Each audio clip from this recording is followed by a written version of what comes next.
Good evening, everyone. It is September 17th, 2023. You're going to have to bear with me a little bit as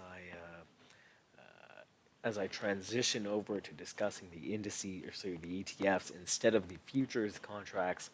I don't really know what is equivalent to a 45-point day on the ES or 25 or 15, so I'll be running a little bit blind here.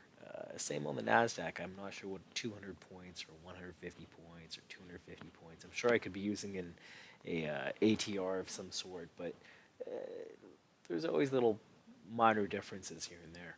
So anyway, what am I looking at for tomorrow? Well, again, I am bearish overall in the market. We had what David Paul would call a surprise attack, which is 2 green days followed by an outside day to the downside, breaking the prior day's low. Ideally, this would have closed a little bit higher, perhaps around 450 and a half. Would make it a little bit more trappy for these longs. However, nonetheless, they've been caught offside. Same thing on the NASDAQ over here. Perhaps I was a little bit better. Let's see what that came in at. Yeah, it also came a little bit short of that 80% line that he likes to see, that David Paul fella. Anyway, it's looking a little bit trappy for now. So what am I looking for coming into tomorrow? Well, actually, I want to first draw a little pretty line right here, something like this. I think this will end up being some sort of resistance for tomorrow or maybe the day after. But overall, what I'll be looking for is I think tomorrow will be a green session, just given that yesterday's low was a move pretty much to the prior week's second standard deviation of VWAP, the -2 standard deviation. Bear with me as this chart gets a little bit messy, but this -2 number right here, so on the ES, whatever you'd be looking at around, I don't know, the final minute of the 359 candle, kind of that low of that candle, whatever that ends up being.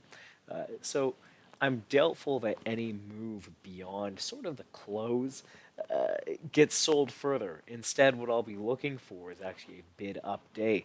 Now, again, I'm short term long biased and long term short biased.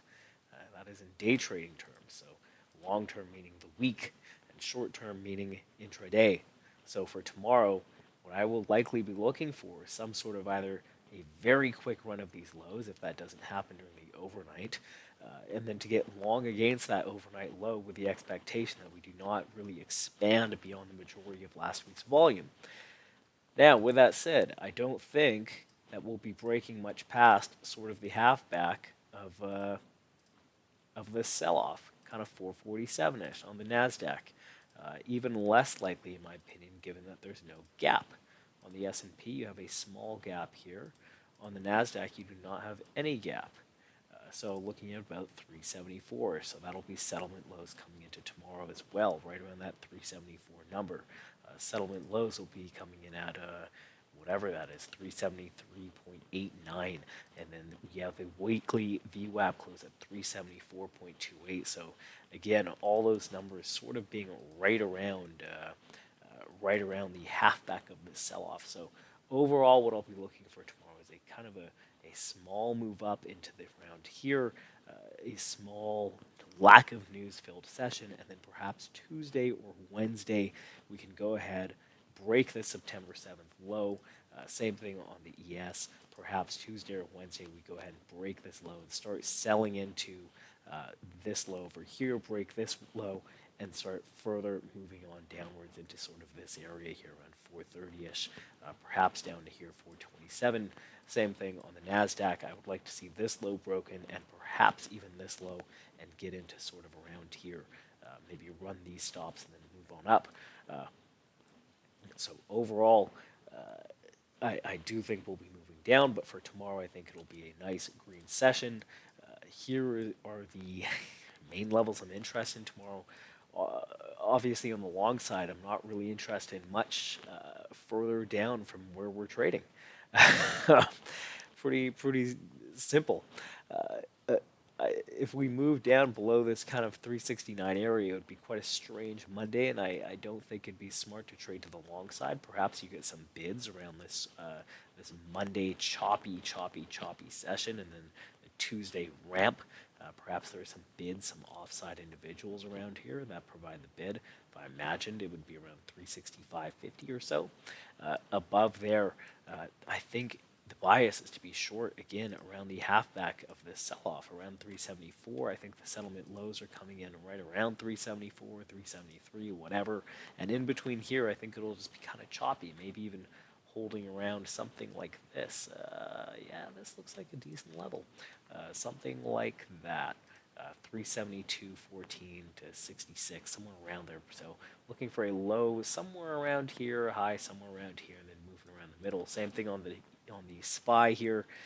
Looking for, give me a 5-minute chart, a long somewhere around here going down to last week's low. You can see this has been a nice level, and then a move up and perhaps getting sell pressure where that point of control was sitting right around here, what was settlement lows from September 13th, or perhaps we move on a little bit further up to around here, this 446, that being the point of control that sold us down even further, or perhaps at the very highest around 446.95, just looking what that is. Yes, that is the weekly view app close around there and the weekly half back around there. And then the high of the day is coming in at 447, settlement lows at 447.2. So somewhere around settlement lows, the weekly view app close, I think we would get your selling. That would be sort of the extreme high would be looking for this for the further leg down. Otherwise, I'm looking for us to hold right around that kind of view app close. Sorry, the view app close is lower. Looking for around, what is that? Last month's halfback? That should be a weekly halfback. Last weekly halfback? Yeah. I'm not sure what this is. This is probably a value very high. Yeah, I sell somewhere around this weekly halfback, I suppose.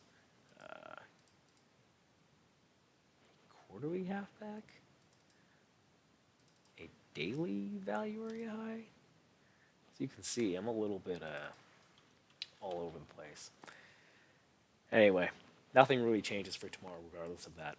Looking for bids around here, looking for some offers here. If not here, this auction here. If not there, the weekly half back up to settlement lows.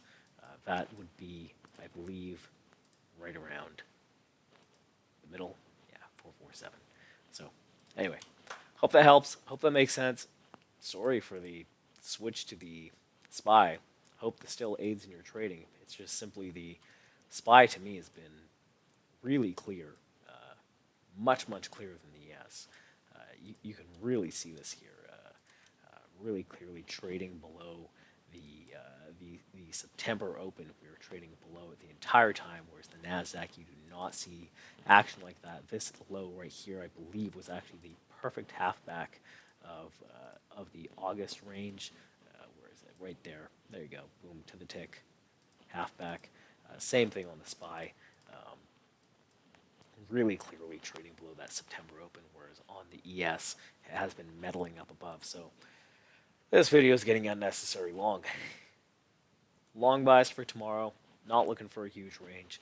Perhaps what would be best is to look to play inside the day's range. If we have rallied to somewhere decently high, perhaps if we've rallied to somewhere like 446, maybe just play the day's range between noon and 2 p.m., something like that, and then we get some sort of end-of-day sell-off, I imagine. Anyway, hope that makes sense. Hope that helps. Have a great night, and trade safe.